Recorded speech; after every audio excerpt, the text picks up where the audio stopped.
لوٹ کر آنے کے لیے دو تین چیزیں بیان کی گئیں. ایک تو یہ کہ میں کیسے آؤں. بہت سی باتیں ہیں, دو تین باتیں عرض کروں گا آپ سے. انسان چاہتا ہے کہ میں کسی طرح سے پلٹ کر آ جاؤں, میری واپسی ایسی ہو جائے کہ دوبارہ مجھ سے کبھی گناہ نہ ہو.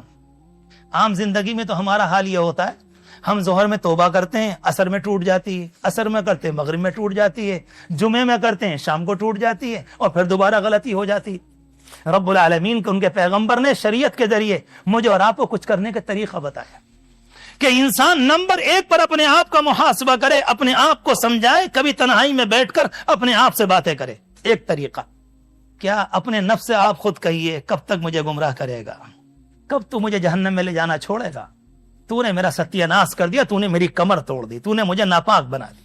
اپنے آپ سے باتیں کرنے کا عادی بنے, اپنے آپ سے. اور قرآن مجید کا جملہ بل الانسان علی نفسہ بصیرہ ولو القی معاذیرہ, کہ انسان اپنے آپ سے خوب واقف ہے کہ میں دنیا میں کتنے پانی کے اندر, میں نے کتنے گناہ کیے ہیں, میرے بزرگوں میں خوب جانتا ہوں. رات میں کتنے کرتوت کیے میں جانتا ہوں, دن میں کتنی گڑبڑیاں کی میں جانتا ہوں, اور آپ اپنے آپ سے واقف ہیں. بڑا آسان ہے کچھ واقعات سنا دوں, مگر سچائی یہ ہے کہ انسان اپنے آپ سے باتیں کرے, خود اپنے آپ کو محاسبہ کرے.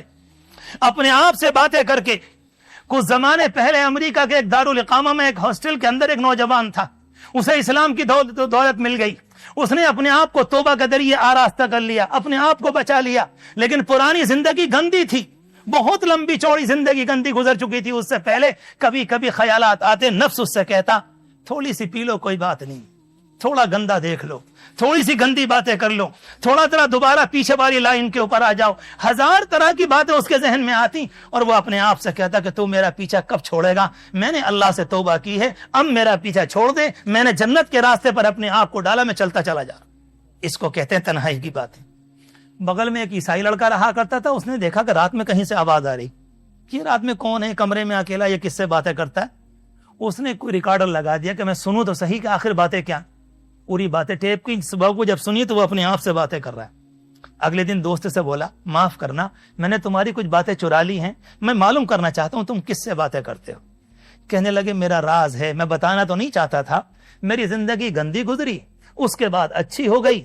اگر کبھی میرا نفس مجھے بھڑکاتا ہے تو میرے اپنے نفس کو مناتا ہوں, میں اپنے نفس کو سمجھاتا ہوں, اور میں اپنے نفس کو مطمئن کر کر اپنے آپ کو چھوڑا لیتا ہوں. معاف کرنا, شاید میری آواز بلند ہو گئی, تمہاری نیند خراب ہو گئی. وہ نوجوان کہتا مسئلہ معاف کرنے کا نہیں, تنہائی کی ان باتوں نے مجھے اسلام کے لانے پر مجبور کر دیا ہے.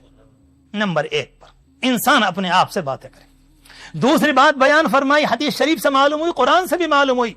نبی اکرم صلی اللہ علیہ وسلم نے خود بیان فرمایا, آپ نے فرمایا کہ اتقوا مواضع التهم, اپنے آپ کو غلط جگہوں سے بچا لو. اور قرآن مجید کا بیان ہے کہ ولا تقربوا الزنا, کہ زنا کے قریب بھی نہ جاؤ, اس سوسائٹی کے, اس ماحول کے, اس گندے خطرناک ماحول کے, اس کے قریب بھی اپنے آپ کو نہ لے کر جاؤ. حضور پاک علیہ الصلوۃ والسلام کا جملہ بھی اور قرآن مجید کا بھی, اپنے آپ کو انسان گندی سوسائٹی سے بچا. اللہ تبارک و تعالیٰ کو جب بندے کی جانب سے یہ پیغام جاتا ہے کہ میرا بندہ گناہوں سے بچنا چاہتا ہے, تو رب کریم اس کا استقبال فرماتا ہے. حدیث شریف کے اندر یہی جملہ آتا ہے.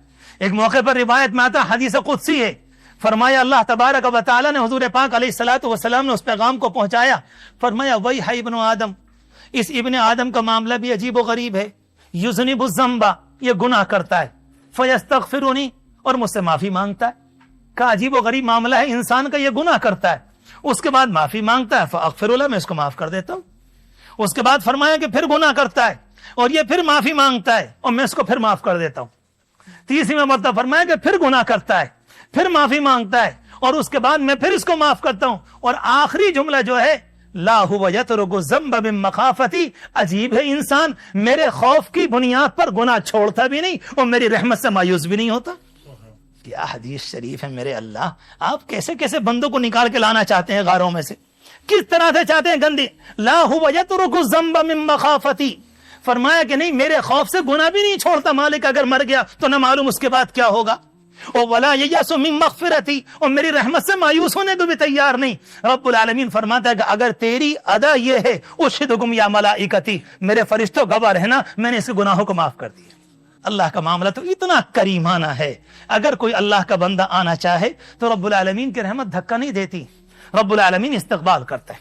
ایک حدیث شریف میں آتا ہے حضور پاک علیہ الصلوۃ والسلام کا بیان ہے، آپ کے سامنے ایک جوان آیا، آپ کی مجلس میں لا کر اس نے اپنے آپ کو ڈال دیا، اور جس موقع پر لا کر ڈالا تو اس کی زبان سے ایک چیخ نکلی، وازمبا، ہائے میرے گناہ، ہائے میرے گناہ۔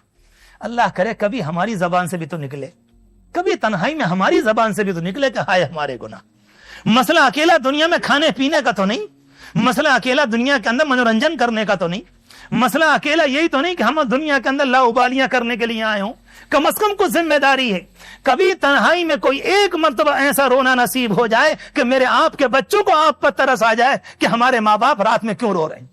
ایسا بھی تو ہو کہ کبھی چھوٹا بچہ اٹھ کر ماں کے پاس آئے، کبھی چھوٹا بچہ اٹھ کر باپ کے پاس آئے، اور اگر اماں جی سے یہ کہنے لگے کہ اماں جی آپ اتنی کیوں رو رہی ہیں کہ وجہ کیا ہے، مجھے بتلائیے، میں دوا لے کر آتا ہوں۔ امی یہ جواب دینے لگے کہ بیٹا کوئی بات نہیں، مجھے اپنی قبر اور آخرت یاد آ گئی۔ کبھی دنیا میں ایسا بھی تو ہو۔ اللہ کا شکر ہے ہنسی والی زندگی نصیب ہے، اللہ کا شکر ہے اسباب راحت نصیب ہیں، اللہ کا شکر ہے رب العالمین نے نعمتوں کے انبار لگائے ہیں، مگر انسان کی اپنی ذمہ داری یہ ہے وہ اپنے آپ کا محاسبہ کرے اور یہ دیکھے کہ میں نے کل کے لیے کیا تیاری کی۔ حدیث شریف میں آتا، روایت میں وہ نوجوان آیا، آپ نے دیکھا کہ اس کے گناہ نے اس کی کمر کو توڑ دیا ہے، اس کا برا حال ہے، یہ اپنے آپ سے لرز رہا اور کانپ رہا ہے، اس نے اپنے آپ کو بالکل تباہ کر لیا۔ اللہ کے رسول علیہ السلام تشریف لائے، آپ نے اس نوجوان کو کھڑا کیا اور اس کے بعد آپ نے فرمایا قل، یوں کہو، اللہم مغفرتک اوسع من ذنوبی، اللہ تیری مغفرت میرے گناہوں سے بہت زیادہ ہے، اللہ تیری مغفرت میرے گناہوں سے بہت زیادہ ہے، اللہ تیری مغفرت میرے گناہوں سے بہت زیادہ ہے۔ اور اس کے بعد فرمایا کہ یوں کہو ورحمتک ارجع عندی من عملی، اور تیری رحمت زیادہ اچھی ہے، زیادہ امید ہے مجھے میرے عمل کے مقابلے میں۔ اللہ کے رسول علیہ السلام نے ایک دفعہ کہلوایا، اور میں اپنی زبانوں سے کہنا چاہتا ہوں، ہم اور آپ بھی یہاں کہہ لیں کہ اللہ آپ کی مغفرت ہمارے گناہوں سے بڑھ کر ہے، آپ کی مغفرت ہمارے گناہوں سے بڑھ کر ہے، آپ کی رحمت کی امید زیادہ ہے اپنے عمل کے مقابلے میں۔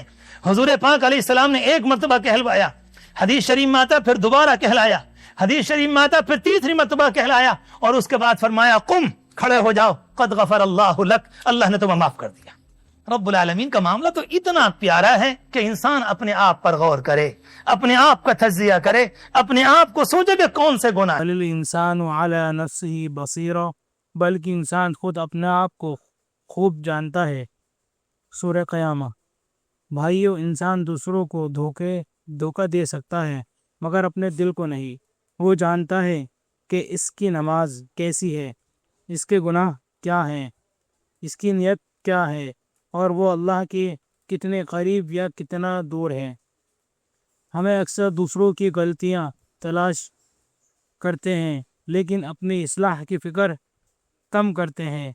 کامیاب وہی ہے جو ہر روز اپنے نفس کا محاسبہ کرے، اپنے گناہوں پر نادم ہو، اللہ تعالیٰ سے توبہ کرے اور اپنے زندگی کو سنت کے مطابق ڈھالنے کی کوشش کرے۔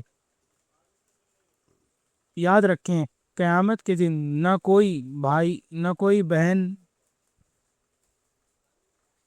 نہ کوئی بہانہ چلے گا اور نہ کوئی جھوٹ۔ ہر انسان کو اپنے اعمال کا حساب دینا ہوگا، اس لیے آج ہی اپنے دل کا جائزہ لیں، حقوق العباد ادا کریں، نماز کی پابندی کریں۔ محترم حاضرین، انسان دنیا کے سامنے نیک بننے کی کوشش کر سکتا ہے مگر اپنے دل کی حقیقت خود جانتا ہے۔ اللہ تعالیٰ فرماتے ہیں بل الانسان علی نفسه بصیرہ، یعنی انسان اپنے نفس کی حقیقت سے خوب واقف ہے۔ آج اگر ہم تنہائی میں اپنے اعمال کا جائزہ لیں تو ہمیں خود معلوم ہو جائے گا کہ ہماری نماز میں کتنی خشوع ہے، قرآن سے ہمارا کتنا تعلق ہے، والدین کے ساتھ ہمارا رویہ کیسا ہے، اور ہم کتنے گناہوں میں مبتلا ہیں۔ بہت سے لوگ دوسروں کے سامنے نیک بن جاتے ہیں لیکن تنہائی میں اللہ تعالیٰ کی نافرمانی کرتے ہیں۔ یاد رکھیں، جس رب نے ہمیں پیدا کیا وہ ہمارا ظاہر کو بھی جانتا ہے اور باطن کو بھی۔ عقل مند وہ ہے جو دوسروں کی اصلاح سے پہلے اپنی اصلاح کرے، اپنے گناہوں پر ندامت محسوس کرے، سچی توبہ کرے اور ہر دن اپنے اعمال کا محاسبہ کرے۔ میرے عزیز بھائیوں، انسان دنیا کو دھوکہ دے سکتا ہے مگر اپنے آپ کو نہیں۔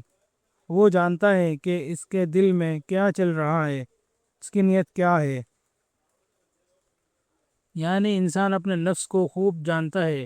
ہمیں معلوم ہے کہ فجر کی نماز کیوں چھوٹی، قرآن کیوں نہیں کھولا، موبائل پر وقت کہاں ضائع ہوا، کس بات پر جھوٹ بولا، کس موقع پر غیبت کی اور کہاں اللہ تعالیٰ کی نافرمانی کی، یہ سب ہمارا دل جانتا ہے۔ حضرت عمر رضی اللہ تعالیٰ عنہ فرماتے تھے، اپنا محاسبہ خود کرو اس سے پہلے کہ تمہارا محاسبہ کیا جائے۔ یہ مومن کی علامت ہے کہ وہ ہر رات اپنے اعمال کا حساب لیتا ہے۔ یاد رکھیں، گناہ سے زیادہ خطرناک چیز گناہ پر ہے۔